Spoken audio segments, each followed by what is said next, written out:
Génesis. Hoy tenemos, por la gracia de Dios, el inicio de la exposición que vamos a hacer nosotros. Nos vamos a exponer nosotros a la palabra del Señor. Qué hermoso es el libro de Génesis. El tema hoy es el origen de todo lo creado.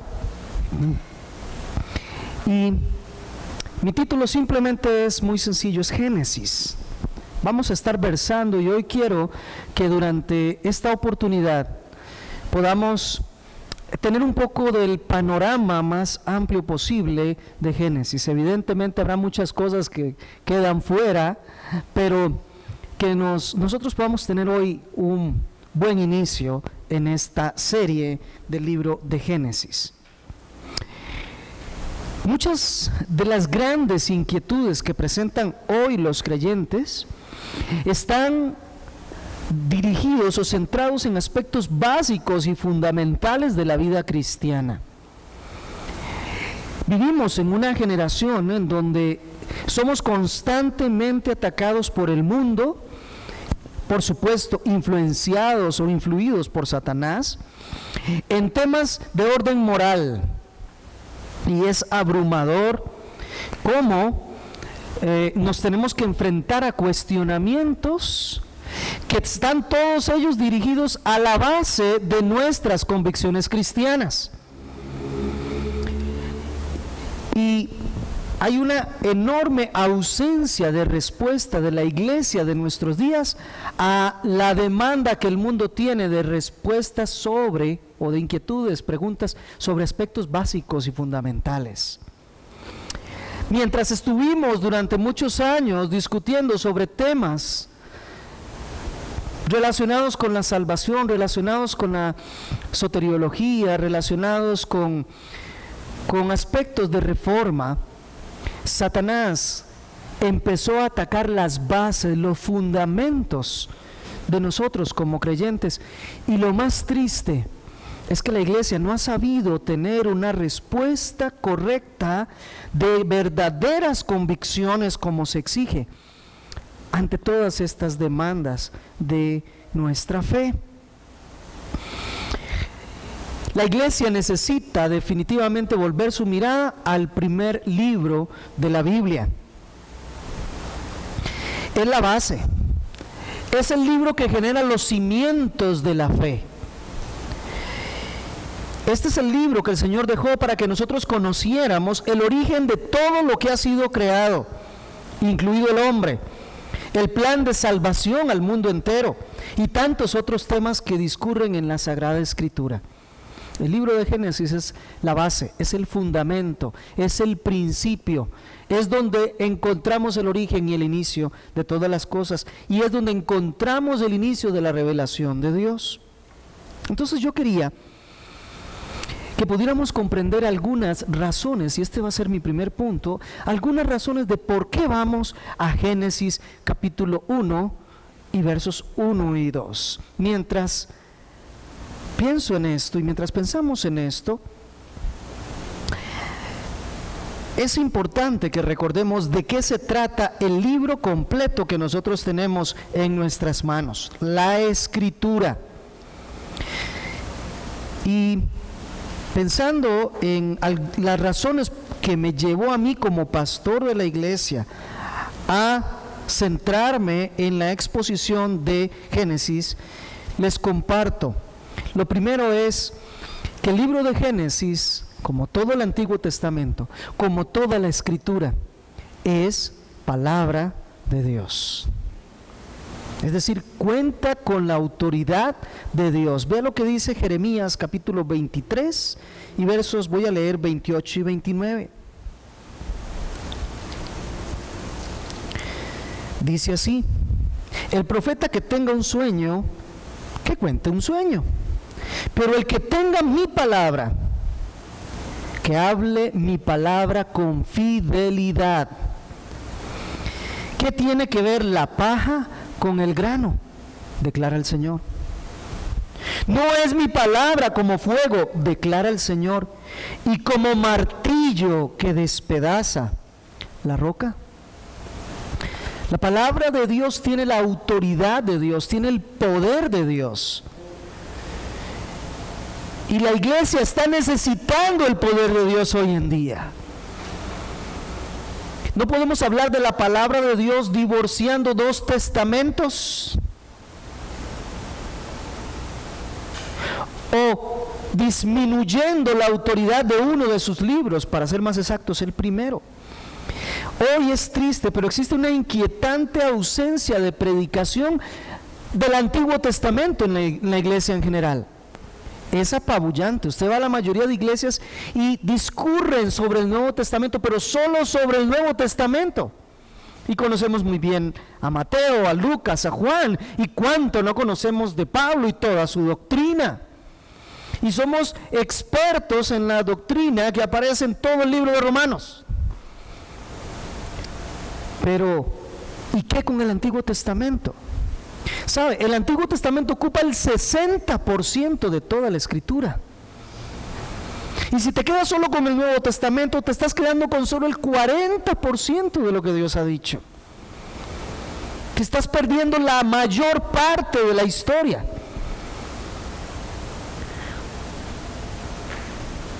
Es un vacío inconcebible de la palabra de Dios.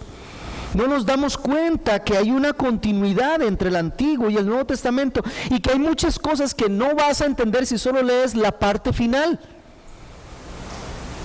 Si solo lees el Nuevo Testamento y solo estudias el Nuevo Testamento y no vas al Antiguo, te estás perdiendo la mitad, más de la mitad de la historia. Estás perdiéndote más de la mitad de las narraciones de quién es Dios. Solo por mencionar un tema.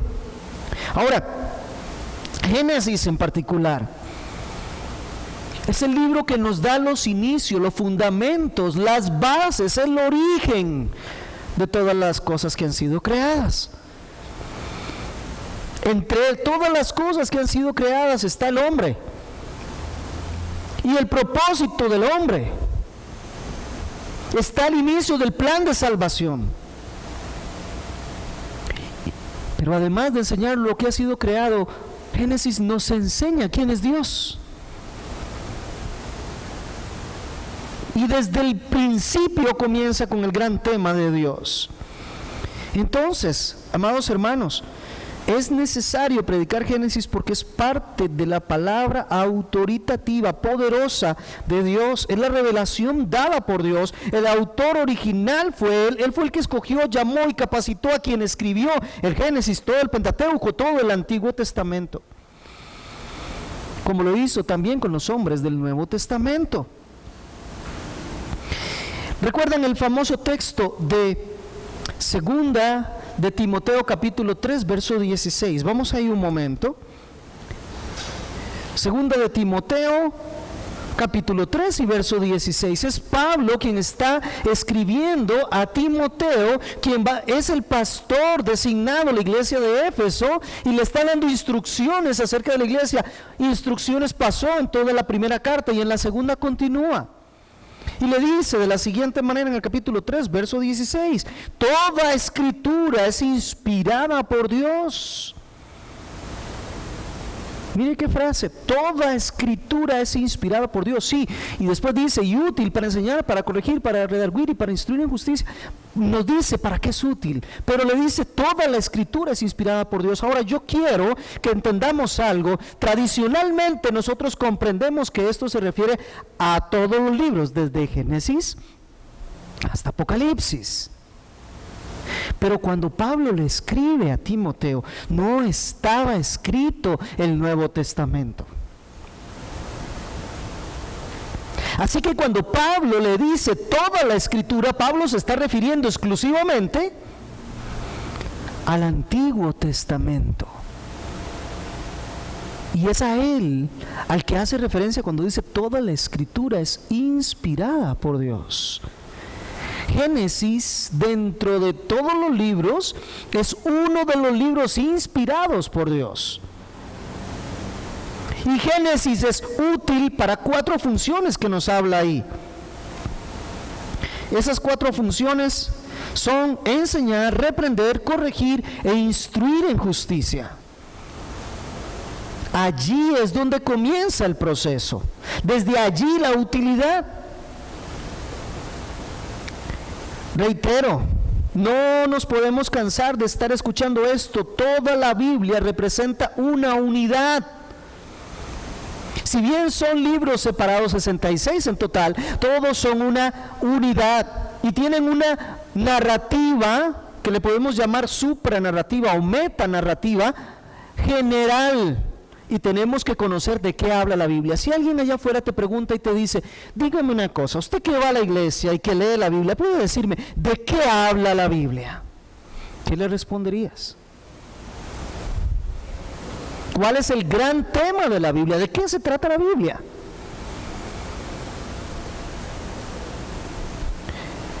Vámonos por favor a Génesis capítulo 1 y verso 1. Vamos a leer 1 y 2. Esos dos se deben de leer juntos porque en el original están juntos. En el principio creó Dios los cielos y la tierra estaba sin orden y vacía, y las tinieblas cubrían la superficie del abismo, y el Espíritu de Dios se movía sobre la superficie de las aguas. Note el primer versículo, vamos despacio hoy. En el principio creó Dios los cielos y la tierra. ¿De quién me está empezando a hablar la Escritura? Hay un único sujeto ahí. Y se da cuenta que no es el hombre.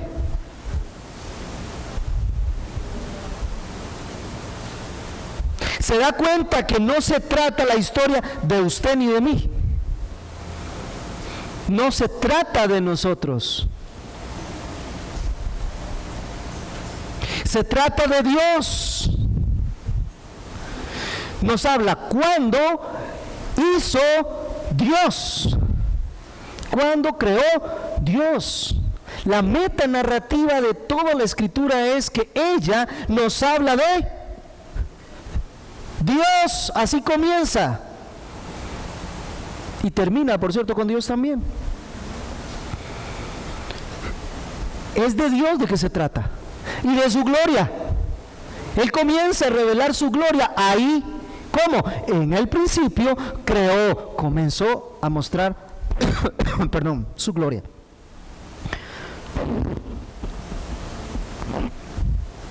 No solo la Biblia tiene una metanarrativa, una narrativa desde Génesis, allí donde están los comienzos y los cimientos para entender el resto, sino que tiene grandes temas que va desarrollando a lo largo de toda la Escritura, y todos comienzan en Génesis. Mire, cada vez que vaya a hablar usted de una doctrina fundamental, usted la encuentra en Génesis.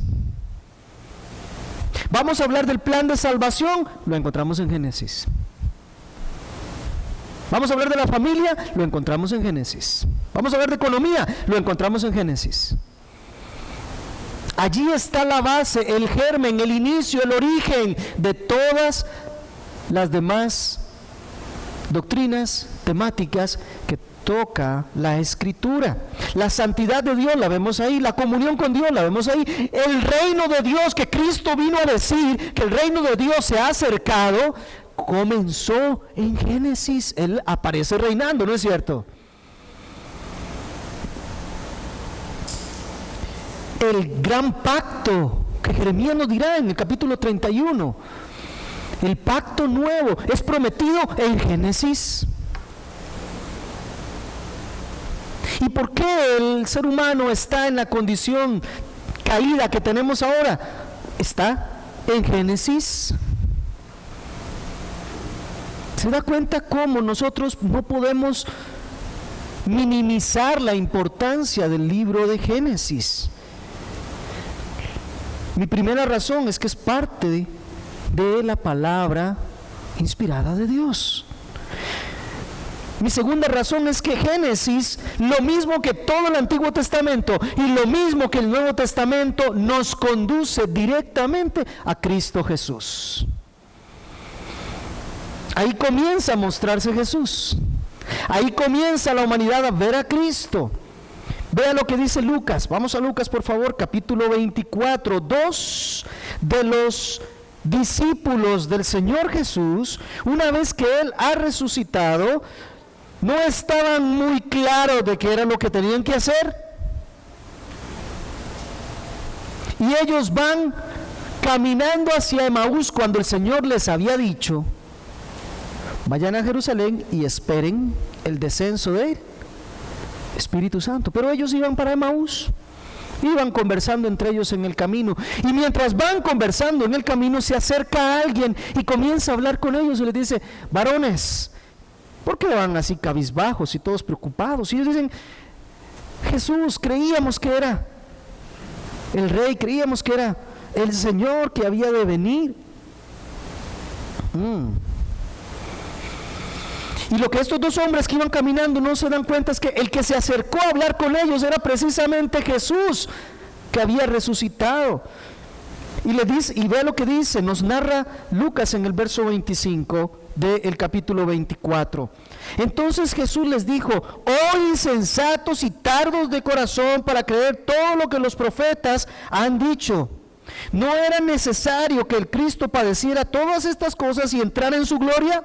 Y comenzando por Moisés, continuando con todos los profetas, les explicó lo referente a él en todas las escrituras.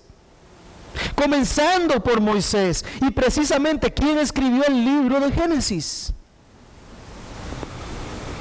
Comenzando desde ahí, Cristo le abre el entendimiento a sus dos discípulos y les empieza a explicar todo lo que el Pentateuco, los escritos, los profetas venían diciendo de él, para que lo comprendiesen.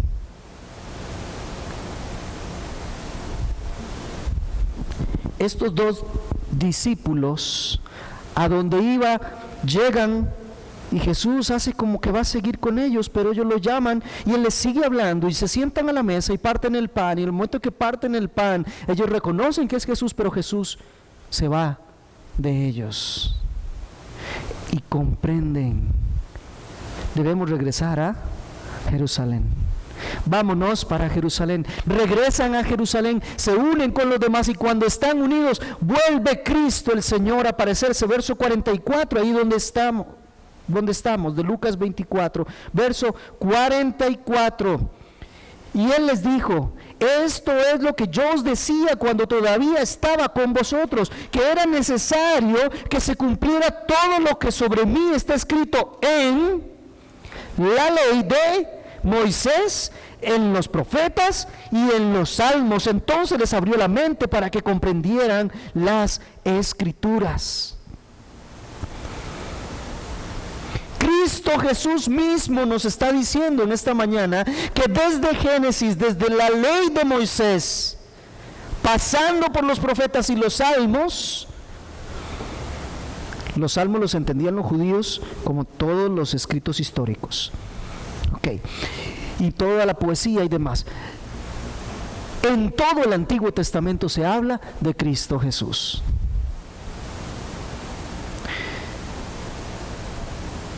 Primera razón para ir a Génesis, es palabra autoritativa de Dios. Segunda razón, nos conduce a Cristo Jesús.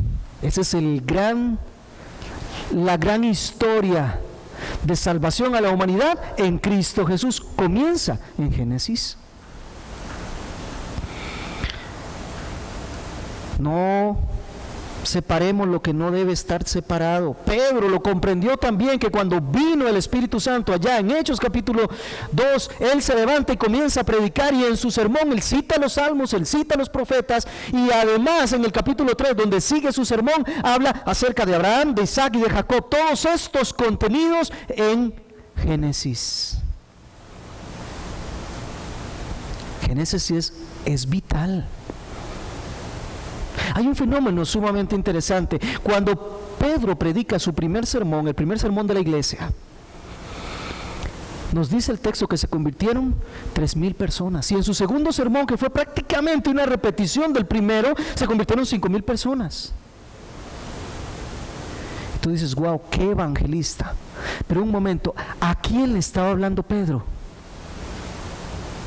A todo el pueblo judío que conocía el Pentateuco, los profetas y los salmos, y lo único que hizo fue explicarles que Cristo cumplía todo lo que decían ellos acerca de él. Pero el gran misionero Pablo, que recorrió tantas ciudades, que escribió la mayor parte del Nuevo Testamento, predica y casi nadie se convierte.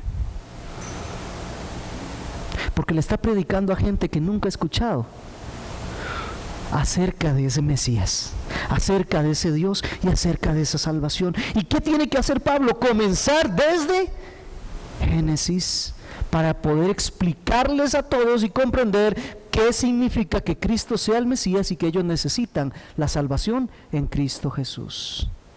Nosotros estamos como esta audiencia de Pablo. Cuando usted le lleva el mensaje de salvación a las personas allá afuera y usted parte del Nuevo Testamento, les está dejando sin comprender la primera parte. Y entonces, cuando usted presenta el Evangelio, está dando medio mensaje.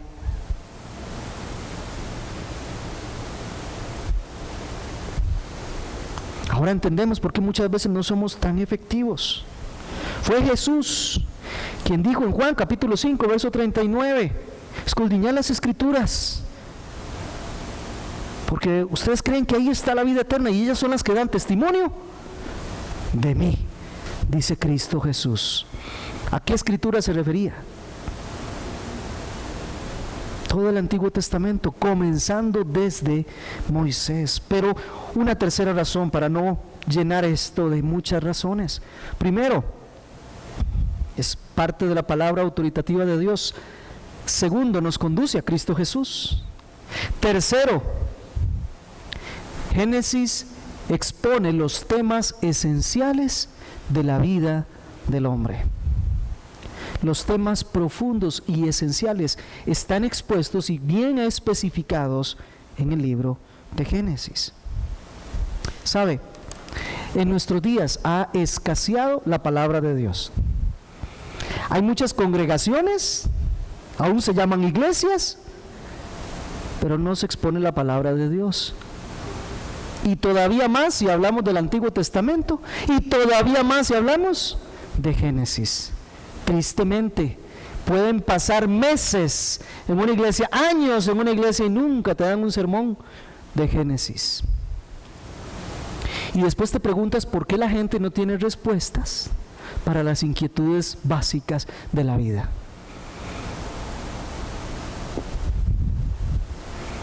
Triste. Primero de Samuel, el capítulo 3, verso 1, nos dice que estaban viviendo en ese tiempo la misma época que estamos viviendo hoy. Cuando Samuel estaba bajo la cobertura del sacerdote Elí. Comienza primero de Samuel capítulo 3, verso 1 y dice: y la palabra de Dios escaseaba en aquellos días. Cuando la palabra de Dios escasea, el pueblo se desenfrena. Proverbios 29, 18, si está notando. Proverbios 29, 18. Proverbios 29, 18. La ausencia de la Escritura permite que el pueblo se desenfrene. ¿Por qué vivimos una sociedad tan desenfrenada? Y tristemente hay que decir, ¿por qué muchas personas en la iglesia, aunque van a la iglesia, muchas veces viven vidas desenfrenadas? Porque no hay palabra de Dios. ¿Cuántos creyentes hoy en día tienen dudas de temas que son claros en la Escritura? Asuntos esenciales como ¿cuál es la razón o el propósito de mi vida? ¿Para qué estoy aquí en la tierra? El sentido de tener un propósito para vivir está expuesto claramente en Génesis. Hay creyentes que se preguntan: ¿y qué con el aborto? ¿Y qué con la eutanasia? No comprenden el valor de la vida humana, la esencia de la vida humana que está explicada en Génesis. Porque algunos terminan atentando contra su propia vida porque no han comprendido por qué están en este mundo, ni el valor que tienen, a partir de ser creados a imagen y semejanza de Dios. Algunos están inquietando por el matrimonio, si debe permitirse el matrimonio homosexual y estas otras cosas.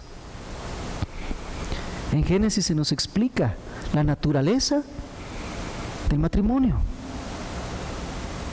Frente a muchos modos de adulterio que hay actualmente hoy, que la sociedad admite y que permite, leyes que permiten a hombres casarse con varias mujeres, o mujeres casarse con varios hombres y demás, no en nuestro entorno todavía. Pero cuando vamos a Génesis nos damos cuenta que el matrimonio es monogámico. Así fue creado. El trato frente al ambiente, tantas filosofías hoy que andan de cómo se debe tratar el ambiente. Vamos a Génesis y ahí nos dice cómo debe ser nuestra relación con el ambiente. La cultura, el comercio, la propiedad privada, la economía. Todas estas cosas tienen explicación en el libro de Génesis. Leyes civiles de restitución, cómo se debe de tratar a los huérfanos, a los débiles. Todas estas cosas están escritas. ¿Sabe? Levítico tiene un capítulo acerca de las sucesiones. Nos explica cómo debe de tratarse las herencias.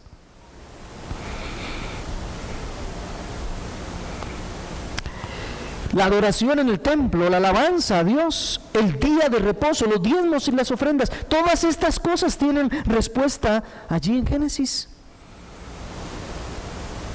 Así que cuando surgen estas inquietudes en el seno de la iglesia, la única respuesta es: la iglesia no está siendo atenta a lo que el Señor explica en el primero de los libros de toda la Escritura.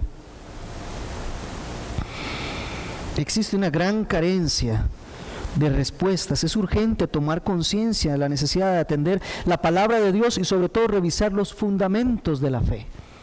Es necesario otra vez revisar. Los mayores ataques contra el creyente no están en doctrinas como salvación, como la oración, sino en aspectos más profundos, en convicciones más profundas, primarias. Lo que le da el sustento a todo el edificio. Es esencial que nos acerquemos al libro de Génesis. He ahí mis razones de por qué vamos al libro de Génesis. Ahora sí acercarnos al libro de Génesis. ¿Qué le parece? Como segundo punto vamos a acercarnos allí. Y cuando hablamos de Génesis vamos a decir que primero nos vamos a acercar al libro. Todavía no vamos a entrar, pero vamos a estar cerca.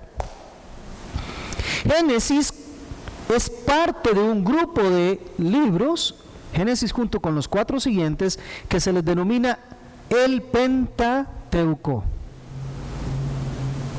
Los judíos le llaman a esto la Torá, que nosotros normalmente traducimos como la ley, pero que no está correcto o no es completo nada más decir la ley, porque en esos 5 libros usted no solo encuentra leyes, usted encuentra pactos, usted encuentra salvación, usted encuentra narrativas, usted encuentra el pecado, usted encuentra tantas cosas ahí que entonces decir solamente la ley es muy reduccionista. La mejor forma de comprender la Torá para nosotros es enseñanza. A través de todas estas cosas el Señor nos está enseñando, Él se está revelando a nosotros. Tiene una gran metanarrativa, ya decíamos. El tema central proviene de el ser, que es el actor principal de todo el libro de Génesis, de toda la Biblia. De hecho, Dios, quien es el actor central de todo, empieza a exponerse y empieza Génesis así, en el principio, y nos comienza a hablar de Dios y lo que empezó Él a hacer. Se trata de Él revelando una de sus grandes atributos, ser el creador, el que hace. Y sigue hablando todo el resto de la Biblia de Dios, mostrándonos la gloria de Dios.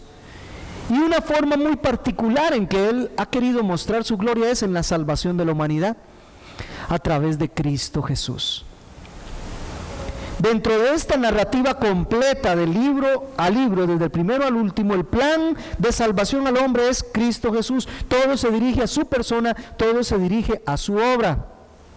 Así que la forma correcta de comprender esta historia es observar cómo hay vinculaciones entre esta narrativa completa y cada uno de las porciones que vamos viendo.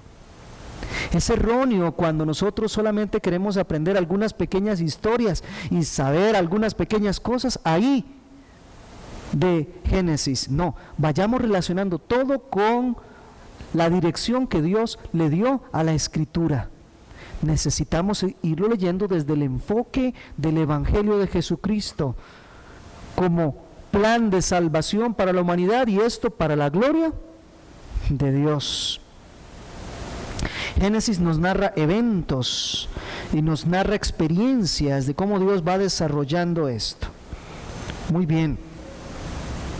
En este acercamiento a Génesis, quiero que indaguemos en una pregunta.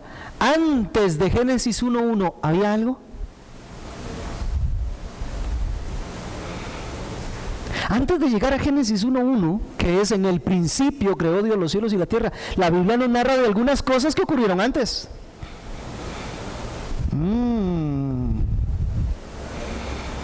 No sé si sabía. Hay información bíblica que revisar. Lo primero es que, en efecto, Dios ya existía en sublime gracia. Nótese que Génesis comienza con la presuposición, comienza con la existencia previa de Dios. En el principio Dios creó los cielos y la tierra. Es decir, antes del principio, o previo al principio, ya Dios existía. ¿Y de qué nos habla? Nos habla de que es un Dios eterno, sin principio y que no tiene final. Él era antes de todas las cosas y seguirá siendo después de todas las cosas. Él es eterno. Ese es el Dios en que nosotros creemos. Él es autosuficiente, no necesita de nadie ni de nada. De hecho, antes de crear todo, ya Él existía y estaba completo en sí mismo. ¿Me doy a entender? Estaba completo en sí mismo, era autosuficiente, no necesitaba de nadie ni de nada. Luego crea las cosas, pero no porque las necesite. Él es suficiente en sí mismo, no tiene necesidad de relacionarse con nada fuera de Él mismo. Él es el que es. Yo soy, el que siempre he sido, el que seré siempre por la eternidad. Incluso, mire cómo lo dice el mismo Moisés, pero en el Salmo 90, verso 2. Si quiere ir allá, le doy unos momentos. Salmo 90, verso 2. Es el mismo Moisés quien nos está hablando acerca del Dios del que después él escribió Génesis. Mira lo que dice el verso 2. Antes que los montes fueran engendrados y nacieran la tierra y el mundo, desde la eternidad y hasta la eternidad, tú eres Dios. Dios ya existía. Habacuc 1:12 dice: ¿no eres tú desde la eternidad, oh Dios, Señor mío, Santo mío? Que Dios sea eterno significa que nunca tuvo principio y nunca tendrá un fin. Otra vez, a veces creemos que eternidad significa que ha existido en todos los tiempos. Eso no es cierto. Eternidad significa que ha existido sin sujetarse a ningún tiempo. Siempre ha existido y siempre existirá. Él es eterno. También nos dice la Escritura que ya Dios existía en una Trinidad. Un solo Dios en una Trinidad. Mateo capítulo 3, verso 16 y 17 se nos muestra en uno de tantos versículos cómo es Dios. Mateo 3, 16 y 17 habla acerca del bautismo de Cristo. Cristo ya fue bautizado y el verso 16 dice: después de ser bautizado, Jesús salió del agua inmediatamente, y he aquí los cielos se abrieron y él vio al Espíritu de Dios que descendía como una paloma y venía sobre él, y aquí se oyó una voz de los cielos que decía: este es mi Hijo amado en quien me he complacido. ¿Vieron lo que ocurre? Dios Hijo siendo bautizado, Dios Espíritu Santo descendiendo y Dios Padre hablando. Ahí tenemos la perfecta Trinidad. En Mateo capítulo 28, verso 19, cuando Jesús le da la orden a la iglesia de ir y predicar el evangelio a todo el mundo, dice que debemos bautizar en el nombre del Padre, del Hijo y del Espíritu Santo. Un único Dios en tres personas.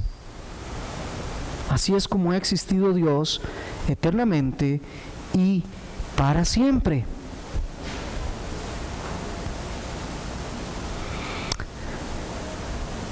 Pero un único Dios, por favor, que le quede claro. ¿Recuerdan el Shema judío? Deuteronomio capítulo 6, versos 4 y 5. Oye Israel, Jehová vuestro Dios, Jehová, uno es. Y amarás a Jehová tu Dios con todo tu corazón, con todas tus fuerzas, con todas tus mentes. Es uno en tres personas. Esto es difícil de entender, hermano. No hay problema, muchas cosas en Dios son difíciles de entender, por eso Él es Dios. Si nosotros lo entendiéramos todo, entonces nosotros seríamos Dios. Pero es un Dios en tres personas. Y quiero decirle otra cosa que ocurrió antes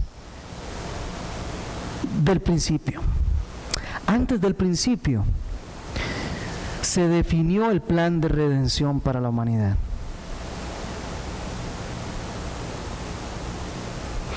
Antes del principio se decidió la salvación de la humanidad. Eso nos revela la Escritura. Fíjese, el pueblo de Dios fue escogido, según nos dice Efesios 1, verso 4, antes de la fundación del mundo. Hubo una decisión que se tomó antes de la fundación del mundo, y esa decisión era quiénes eran los escogidos para salvación. Efesios 1, capítulo 1, verso 4.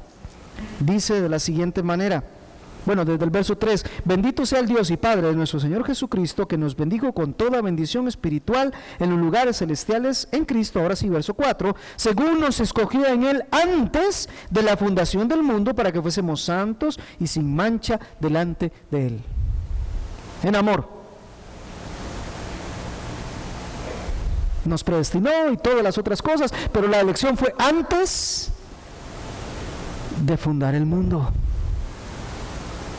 Nos escogió para ser santos suyos. Hermano, pero es que ese es el único verso en la Biblia que dice eso. Ok. Apocalipsis capítulo 13, verso 8. Hablando acerca de los moradores de la tierra que van a adorar la bestia, dice de la siguiente manera, Apocalipsis 13:8: y la adorarán todos los que moran en la tierra, cuyos nombres no han sido inscritos desde la fundación del mundo en el libro de la vida del Cordero que fue inmolado. Antes de la fundación del mundo fuimos escogidos y hemos sido inscritos en el libro de la vida del Cordero. Hermano, pero solo esos dos versículos. Ahí mismo, Apocalipsis 17, verso 8. Y la bestia que viste era y no es, y está para subir del abismo e ir a la destrucción. Y los moradores de la tierra, cuyos nombres no se han escrito en el libro de la vida desde la fundación del mundo, se asombrarán al ver la bestia que era y no es y que vendrá. ¿Se da cuenta?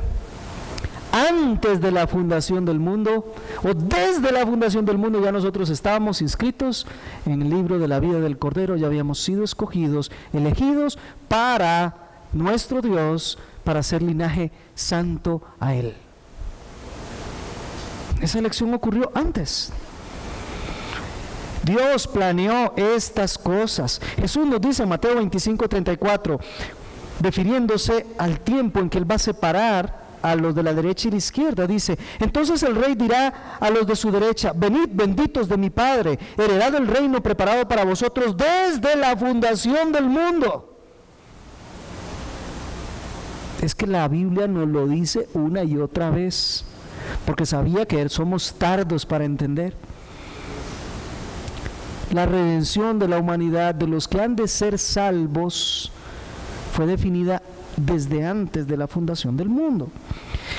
Entonces podríamos preguntar: ¿quién creó?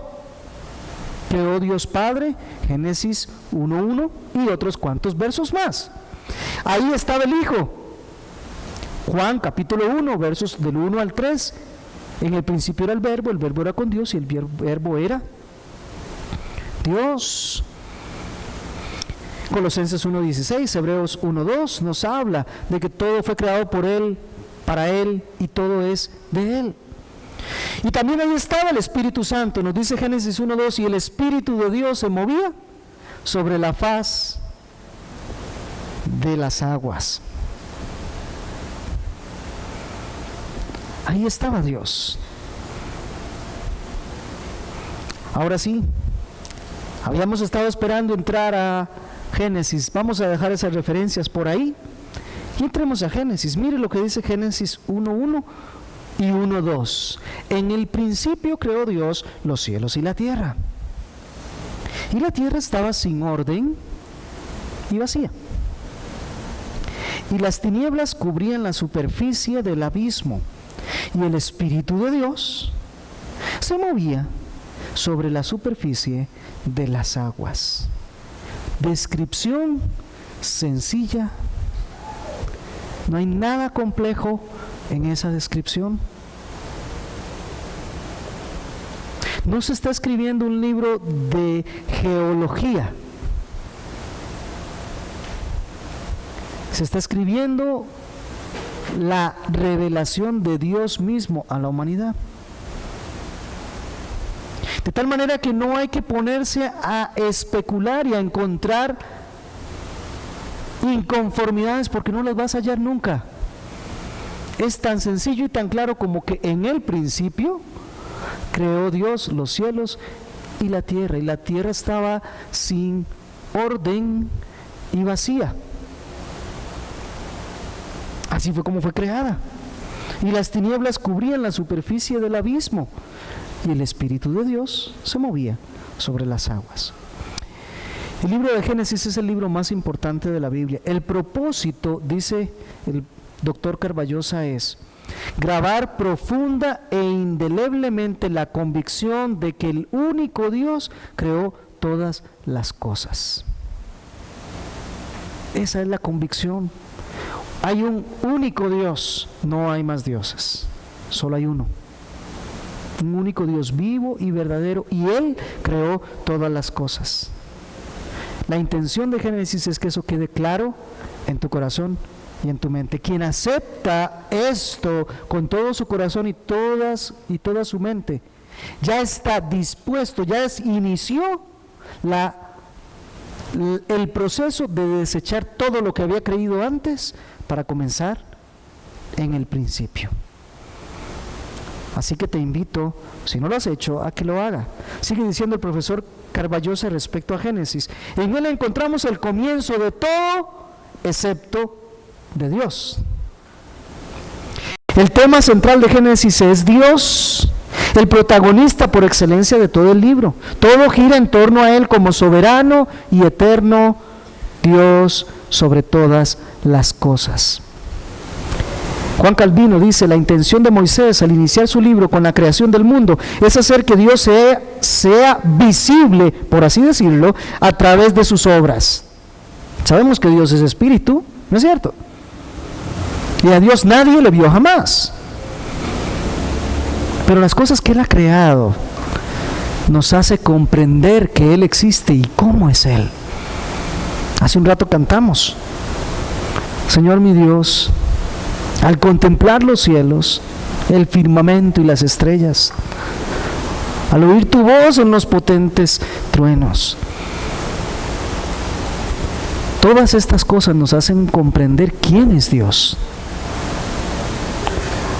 Al no tener una existencia material física visible, entonces creó todas las cosas para mostrarse en su gloria, en su sabiduría, en su poder. Sigue diciendo Calvino: conocemos a Dios, que en sí mismo es invisible, solo a través de sus obras. Esta es la razón por la que el Señor, para invitarnos a conocerle, pone ante nuestra vista el tejido de los cielos y la tierra, y en cierta manera se manifiesta ahí en ellos. Te pregunto, si el texto dice que en el principio creó Dios los cielos y la tierra, ¿qué viene a tu mente cuando observas los cielos y cuando observas la tierra? Cuando ves las estrellas, cuando ves la luna, cuando puedes ver parte de la manifestación del sol, cuando ves toda esa grandiosidad, esa majestad de los cielos, ¿qué viene a tu mente? Génesis nos narra una historia. Es la historia de Dios y de la redención en Dios. Es la historia de Dios y su relación con las cosas. Y cómo las personas se relacionan con Él también. Tras escribir en el capítulo 1 y hasta al capítulo 2 y verso 3, escribir la creación de todas las cosas, Génesis está, por decirlo de alguna manera, estructurado de dos formas muy evidentes. La primera de ellas está estructurado por diferentes generaciones, y tú te vas a encontrar en 11 oportunidades que la Biblia te dice: y estas son las generaciones de, estas son las generaciones de, estas son las generaciones de. En el idioma original, en hebreo, se usa una palabrita, toledot es la palabrita. Y hay 11 toledot para decir estas son las generaciones. Las generaciones quiere decir, así fue como se originó y se generaron estas cosas. Entonces nos encontramos las generaciones de los cielos y la tierra en el capítulo 2, verso 4. Las generaciones de Adán en el capítulo 5. Las generaciones de Noé en el capítulo 6, verso 9. La generación de los hijos de Noé en el capítulo 10. La generación de los hijos de Sem en el capítulo 11, verso 10. Las generaciones de Taré en el capítulo 11, verso 17. Las generaciones de Ismael en el capítulo 25, verso 12. Las generaciones de Isaac, capítulo 25, verso 19. Las generaciones de Esaú, capítulo 36.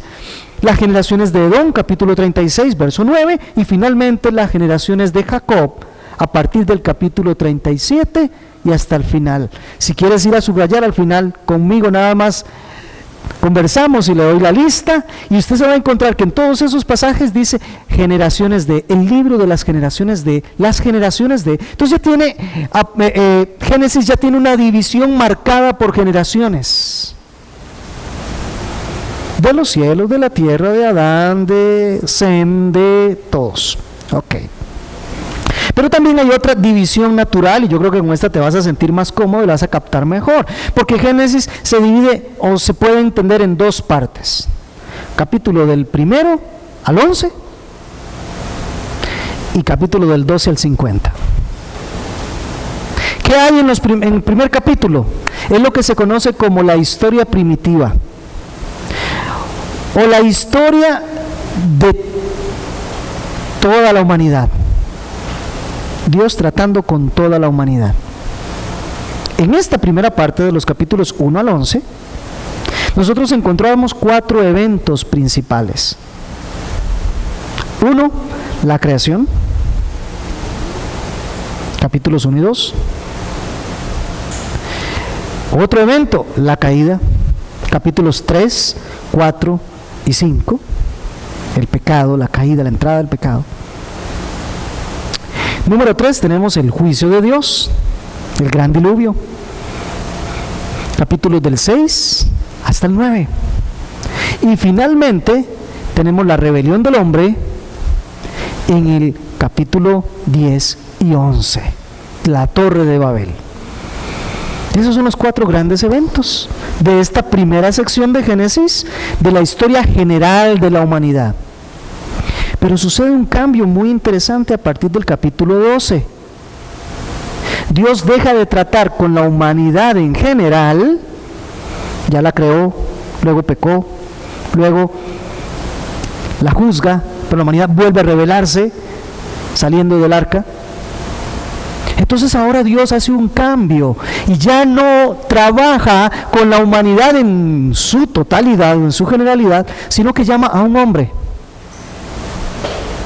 en el capítulo 12 y le da promesas a este hombre, versos del 1 al 3, le da promesas entre las cuales está que en la simiente de este hombre serían benditas todas las naciones de la tierra.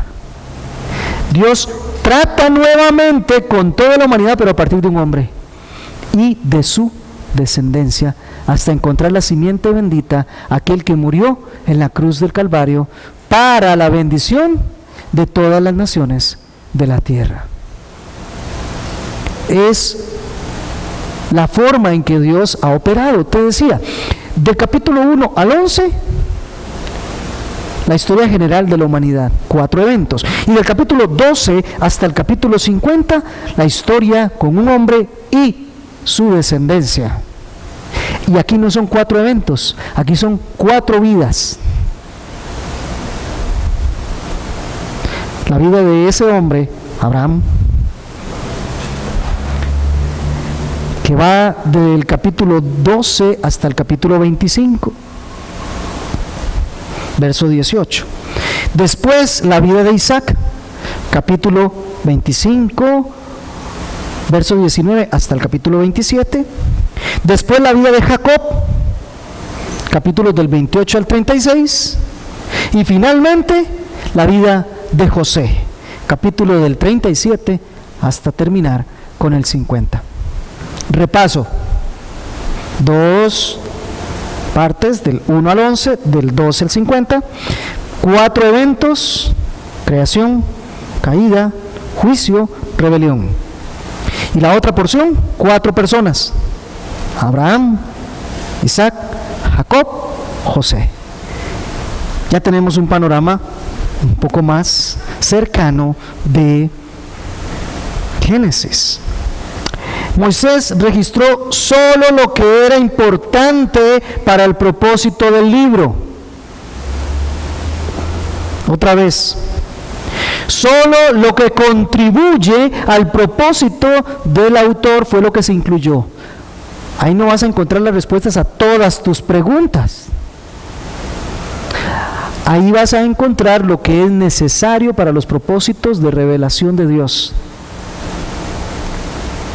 El origen de toda la creación, el origen de una nación en particular.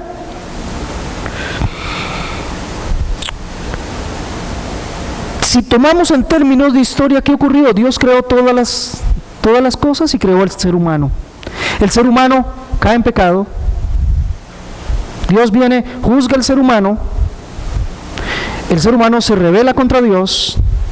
Dios entonces promete, hace un pacto para salvar a la humanidad, que comienza con un hombre, sigue con una nación y se dirige a todas las naciones de la tierra. Y ese es el desarrollo en el que nosotros estamos viviendo al día de hoy.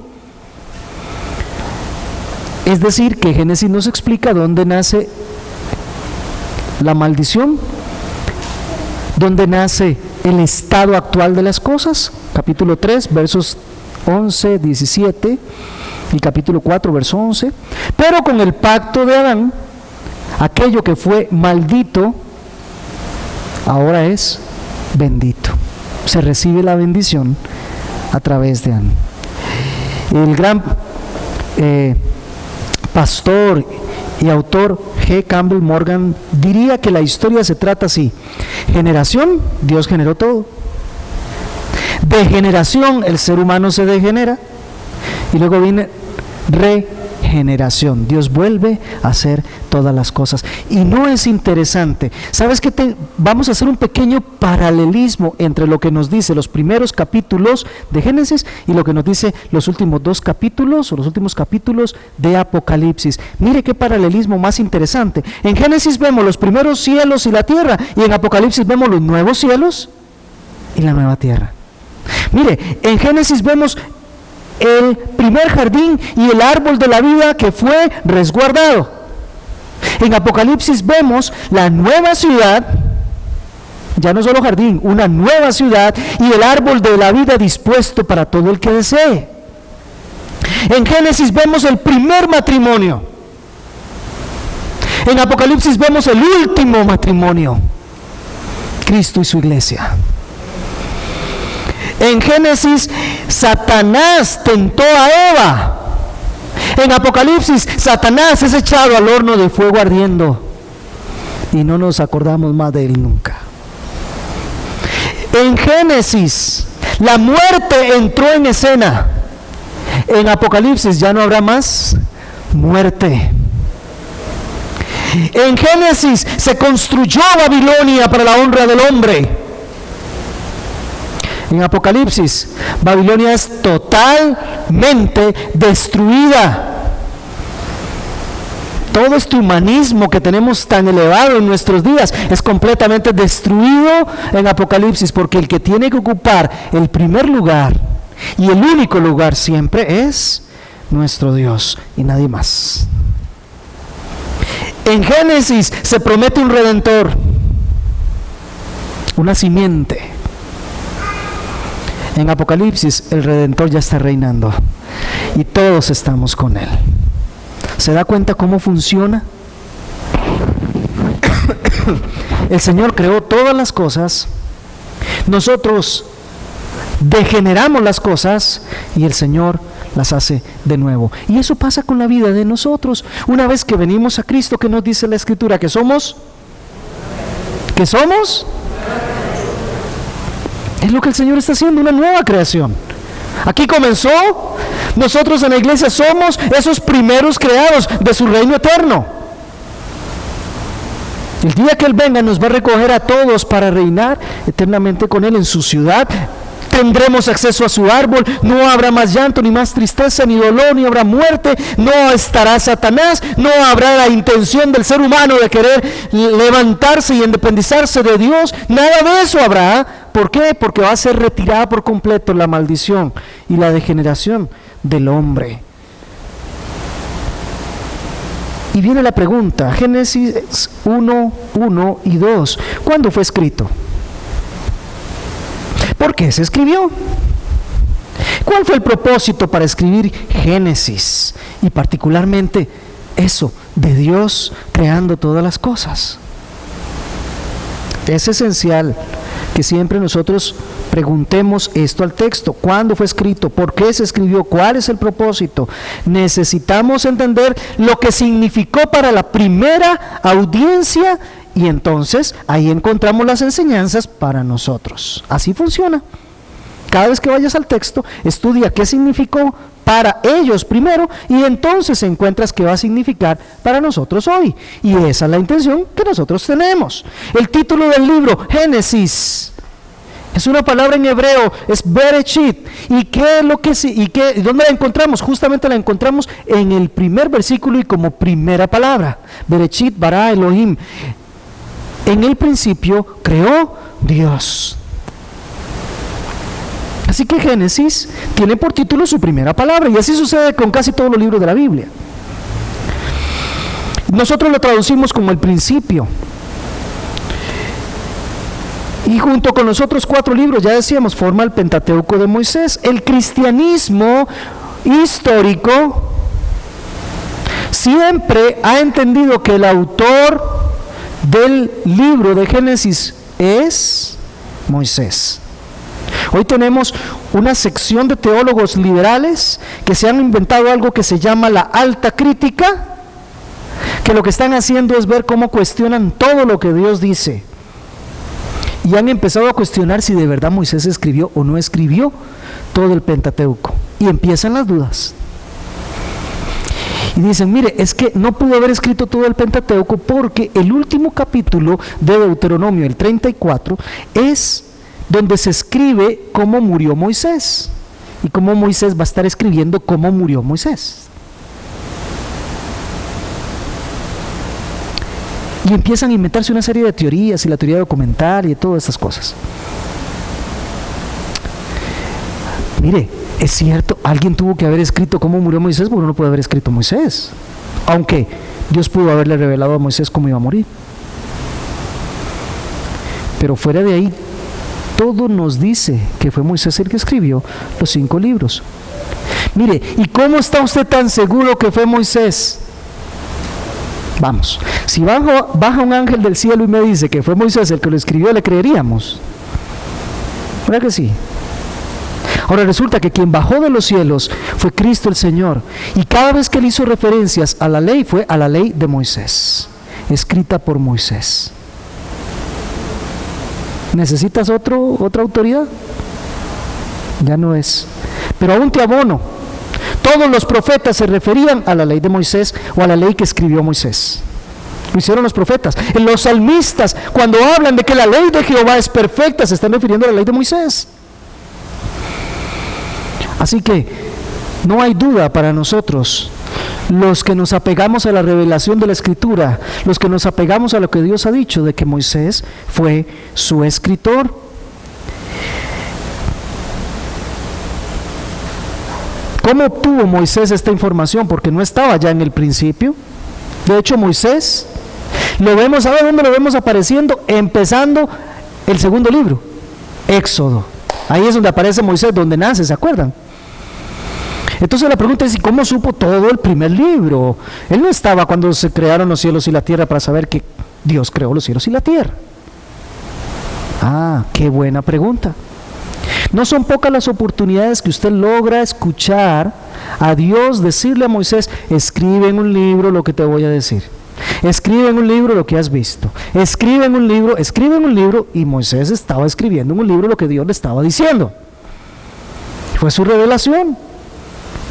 No dudamos que hubiese algún registro escrito. Sí, claro que sí, podría existir. De hecho, Moisés menciona un libro que se llama el libro de las hazañas, o de las batallas de Jehová.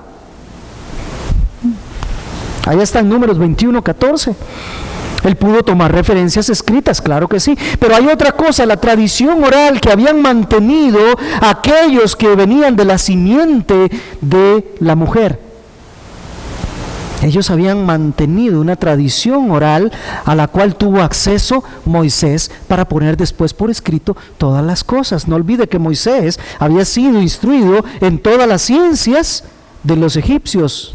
Tenía una gran habilidad para deducir, para estudiar, para entender las cosas. Él tomó todas estas referencias y escribió por inspiración del Espíritu Santo. Dios mismo estaba detrás de la escritura del libro. Ve lo que nos dice Deuteronomio 31:24, que Dios fue cuando le dijo, bueno, ya ahora sí, ya anotaste todo lo que yo quería que anotaras en el libro. Y varias referencias, desde Éxodo 17, varias referencias se habla del libro donde están escritos los mandamientos del Señor. Deje de creer que para esa época no había escritura. Claro que había escritura. Deje de estar viendo tantas fantasías en películas y otras cosas que te dicen que esa gente no era tan avanzada como para. Claro que sí lo eran. Escribían. Tenían buen lenguaje. Se habían desarrollado. Crea lo que dice la palabra de Dios. ¿Y con qué propósito lo escribió Moisés? El libro de Génesis, como todos los demás libros, se escribieron durante los 40 años que el pueblo del Señor anduvo errante después de salir de Egipto. Después de salir de Egipto, ellos anduvieron errantes 40 años. En todo ese tiempo, Moisés estuvo escribiendo el Pentateuco que nosotros tenemos. Ahí anotó todos los eventos de Éxodo, ahí están las 7 plagas, ahí está todo eso anotado, ¿verdad? Todos esos eventos del Éxodo eran manifestación del poder soberano. Entonces tenemos un pueblo que estuvo 400 años cautivo en Egipto. ¿Cuántas generaciones hay en 400 años? 20 generaciones por lo menos. Esta nación puede ver al Dios que los saca con mano poderosa, destruyendo todos los dioses de Egipto, el Nilo, el sol, tantos dioses que tenía Egipto. Este Dios los saca de la cautividad y los hace caminar por el desierto. En el desierto muere una generación más y tenemos una nueva generación.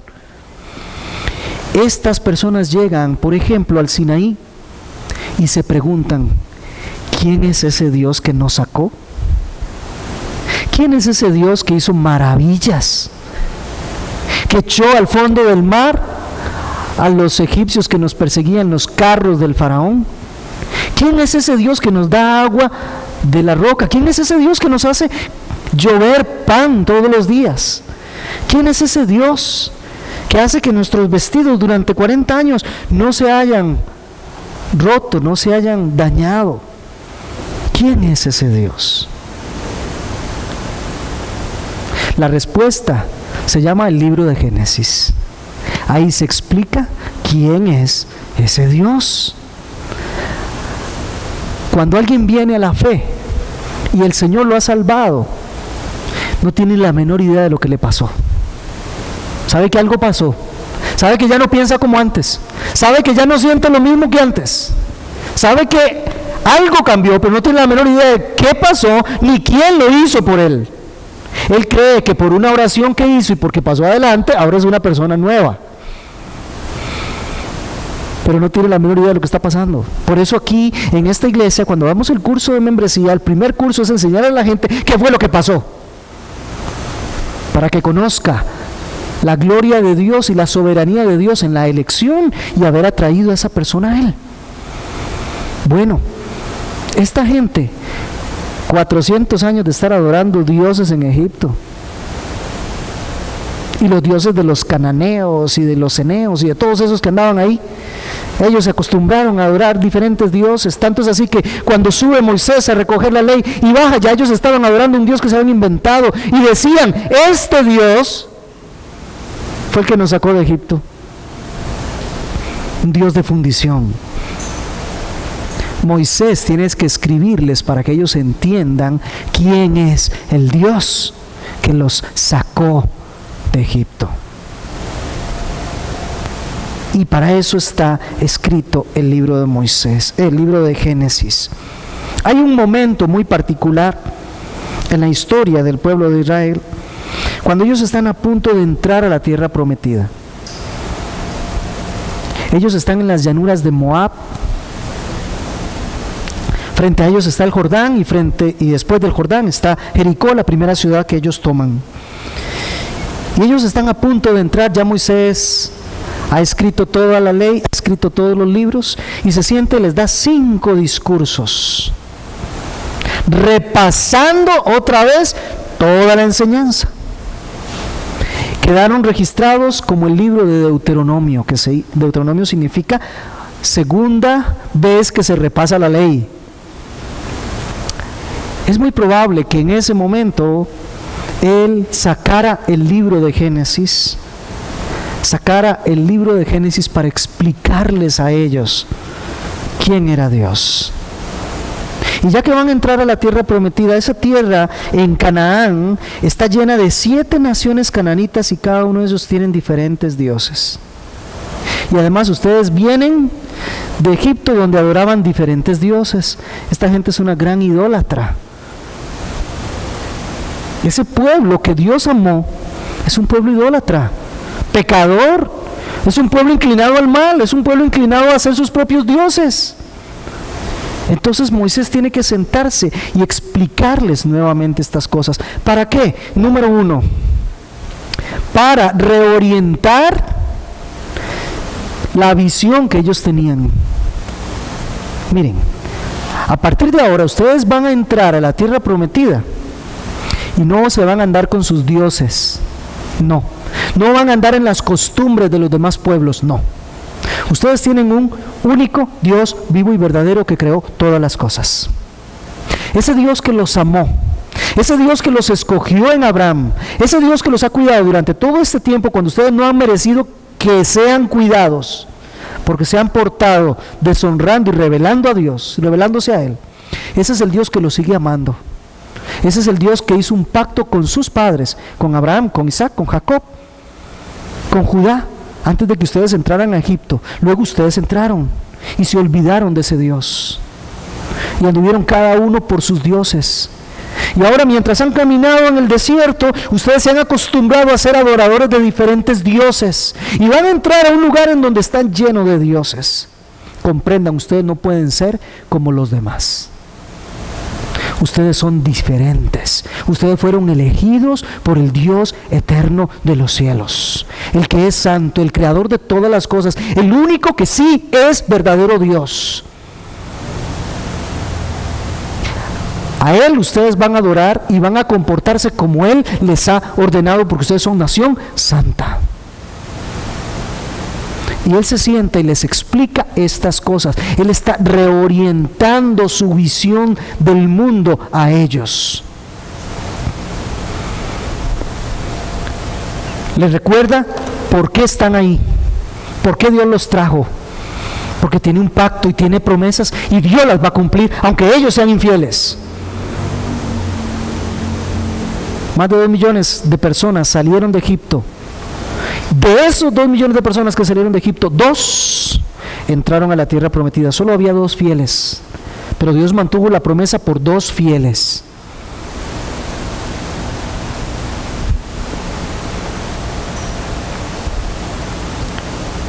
Segundo, ¿por qué les escribió? Lo primero era para reorientar la visión de los israelitas. Lo segundo, para explicarles el origen de ciertas leyes que ellos deben de seguir. Dios no es un Dios que simplemente está en el cielo sentado dictando leyes para que todo el mundo cumpla, y el que no cumple, entonces va al infierno. Esa no es la visión, esa es la visión pagana de los dioses de ellos. La visión de Dios comienza con explicarle de dónde provienen las leyes, qué razón tienen de ser, por qué Dios las establece. Comencemos con los 10 mandamientos. Alguien que me diga cómo comienzan los 10 mandamientos. A ver. No.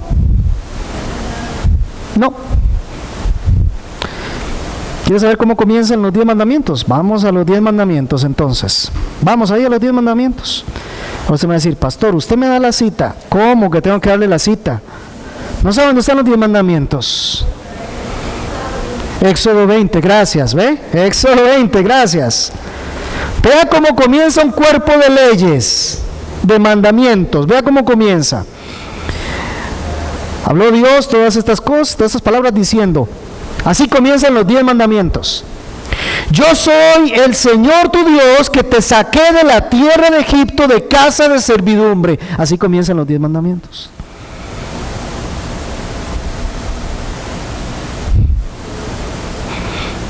Se lo digo diferente. ¿Cómo comienza la ley? Comienza con la gracia. Yo te saqué de Egipto, de casa de servidumbre. Yo soy el que te amó. Yo soy el que hago milagros y maravillas a favor tuyo. Yo soy el que te estoy sustentando. Yo soy el que tengo promesas de vida. Yo te escogí, yo te amé desde el principio. Yo he hecho todas estas cosas por amor a ti. Te saqué de la esclavitud, porque te amé eternamente. ¿Se da cuenta cómo comienza la ley? Comienza con la gracia de Dios adelante. De hecho, no encuentras mandamientos en Génesis y los empiezas a encontrar hasta de mitad de Éxodo en adelante. Y todo lo anterior son actos soberanos de gracia y misericordia de Dios sobre su pueblo. Ese es el mismo Dios del Nuevo Testamento, ¿no es cierto? Algunos dicen que no es el mismo. Por favor, vea la gracia desplegada en el primer versículo. En el principio creó Dios los cielos y la tierra. ¿Quién está disfrutando de esos cielos y de esa tierra? Por favor, la gracia siempre está primero. Y así comienzan los 10 mandamientos. ¿Por qué yo no tengo que tener dioses ajenos delante de Él? Porque Él ha sido tan bueno conmigo que me sacó de casa de servidumbre. ¿Cómo yo voy a tener dioses ajenos delante de Él? Si solo Él es Dios. Él es el que hizo todas esas proezas por mí. Y Moisés le está diciendo al pueblo en aquel momento, mire, ustedes tienen un cuerpo de leyes y unas normas que deben de comportarse, porque el Dios que los ama, los cuida y los protege, quiere verlos a ustedes como una nación santa, perfecta, justa. Entonces comprendan por qué les da leyes. ¿Por qué nos da leyes? Porque Él quiere lo mejor para nosotros. Él no quiere nuestro desenfreno, Él no quiere nuestra iniquidad, Él no quiere un corazón que esté haciendo lo que quiera. Él quiere regir nuestras vidas para mantener la santidad, el amor y la gracia que Él mismo ha derramado sobre nuestras vidas. Y entonces Él les explica el origen de ciertas leyes. ¿Por qué ustedes, israelitas, tienen que guardar el sábado? Las demás naciones no guardan el sábado, ustedes la van a guardar. ¿Por qué? Porque el Señor creó el mundo en 6 días y el séptimo descansó. El séptimo reposó. Por eso ustedes van a reposar el séptimo día. ¿Ve? Para eso se escribió Génesis. ¿Por qué tienen que ser los esposos fieles en el matrimonio? Porque al principio el Señor creó solamente un hombre y creó solamente una mujer, y ellos se unieron para cumplir los propósitos de Dios. ¿Se da cuenta por qué tienen que ser fieles en el matrimonio? Los demás pueblos pueden adulterar, ustedes no. ¿Por qué la pena de muerte para el asesino? Porque el asesino está despreciando la imagen de Dios que hay en cada persona. Y por eso no va el aborto, por eso no va la eutanasia, porque todos los que estamos y todos los que están gestándose tienen la imagen de Dios. Y aquel que desprecie la imagen de Dios no merece seguir viviendo. Entiendan por qué la pena de muerte para los asesinos. ¿Por qué ustedes, por ejemplo, no pueden adorar imágenes? Porque Dios es espíritu. Dios no es un ser creado para que ustedes puedan hacer una forma de Él. No pueden hacerlo. Ustedes deben de adorar al Dios que creó los cielos y la tierra. Él no es parte de lo creado. Por eso ustedes no pueden adorar nada que haya sido creado. Ni los cielos, ni la tierra, ni la luna, ni las estrellas, ni el sol, ni nada de esas cosas, como todos los demás pueblos lo hacen. Él les está escribiendo Génesis para que ellos entiendan por qué, las razones de ciertas leyes. Ahora, el pueblo iba a entrar a la tierra prometida y tenían que sacar a aquellas naciones, echarlas de ahí, y tenían que obtener lo que ellos habían construido y obtener lo que ellos tenían, y tenían que matar a todos los que estaban ocupando esa tierra. Y la tenían que tomar a la fuerza. ¿Por qué? ¿Sobre qué base y con qué derecho? ¿Sabe una cosa? El que creó los cielos y la tierra le puede dar los cielos y la tierra a quien Él quiere. Él es el que tiene el derecho de propiedad. Y si Él decidió dárselo a ustedes, aunque lo esté ocupando otra gente, es para ustedes, tómenla. Y ellos estaban a punto de entrar. Tómenla. Y no dejen a ninguno de esos paganos vivo entre ustedes. Más adelante les dirá, porque si lo hacen así, ese se va a convertir en el corruptor de ustedes. Y por eso tenían que entrar y hacerlo, porque sabían que Dios había ordenado darle esa tierra a un hombre que se llamó Abraham y a su descendencia. Ellos eran su descendencia, tenían que tomar esa tierra. Ellos tenían que saber por qué estas cosas. Y además tenía Dios que mostrarse como superior a los dioses de los demás pueblos. Ya vieron lo que les hice a los dioses de Egipto. Lo mismo voy a repetir con los dioses de Canaán. No hay problema. Yo soy Dios. Los demás no. Yo sí soy Dios. Entiendan, yo soy el soberano. Voy a ir terminando. Gracias por su paciencia. ¿Qué nos enseña Génesis 1:1 y 1:2? Nos habla solo de dos cosas. En el principio creó Dios. Nos habla de Dios. ¿Qué nos dice de Dios? Que Dios es un Dios creador, todopoderoso, que Él ha existido siempre, que Dios es un ser, que es una persona o un Dios en tres personas. No es una mera fuerza que creó las cosas y las dejó ahí, como algunos andan pregonando hoy. No, que Él es todopoderoso, Él es el autor de todo lo que existe. Y la referencia, los cielos y la tierra, implica toda la creación, lo visible y lo invisible. Todo fue creado en ese momento. Él creó las cosas de manera así. Entiendan la siguiente frase en latín: ex nihilo, que significa creado desde la nada. Él creó todo, no existía nada antes. No le crea a los científicos que dicen que la materia siempre ha existido, que la energía siempre ha existido, que no se crea, sino que solamente se transforma.